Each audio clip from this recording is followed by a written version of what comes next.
Good morning everyone. আজ সকালে ছিল আমার একটা সাজানো, সেটা ছিল মহকলাতেই। আর একটা পার্সেল এসছে, তো বাড়িতে এসে দেখি যে পার্সেলটা এসে গেছে। এটা আমি রিকোড থেকে নিয়েছিলাম, আর রিকোডে চলছিল মনসুন সেল, তো সেখান থেকেই অর্ডার করেছিলাম আমার কিছু মেকআপেরই প্রোডাক্ট। তো দেখো তোমাদের সঙ্গে শেয়ার করি, চলো কী নিয়েছি। তো এখানে আমাকে একটা গিফট পাঠিয়েছে, সেটা হচ্ছে কিছু চকলেট রিকোডের থেকে। আর কি ভয় পেলে নাকি? ওটা আমার স্ট্যান্ডটা পড়ে গেছে, তাই আমি ওরকম করে হাসছিলাম। আর আমি এটা হাই কভারেজের একটা কনসিলার প্যালেট নিয়েছিলাম। শুধু কনসিলার না, এটাতে কন্ট্রোল আর কারেক্টারও আছে। এটা একটাতেই তোমরা 3টার কাজ করতে পারবে, আর খুবই ভালো।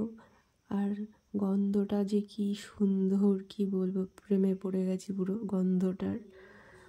তো এটা দিয়ে কাজ করব তোমাদের সঙ্গে, সেটাও শেয়ার করব। আর নিয়েছিলাম আইল্যাশ, যেটা আমার শেষ হয়ে গেছে, তো এটা রিকোডেরই নিয়েছি।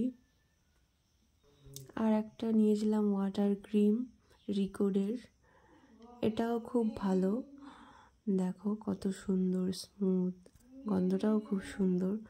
আর এই যে সেই চকলেট পেন, এগুলো সব গিফট করেছে, এটাও গিফট পেয়েছি।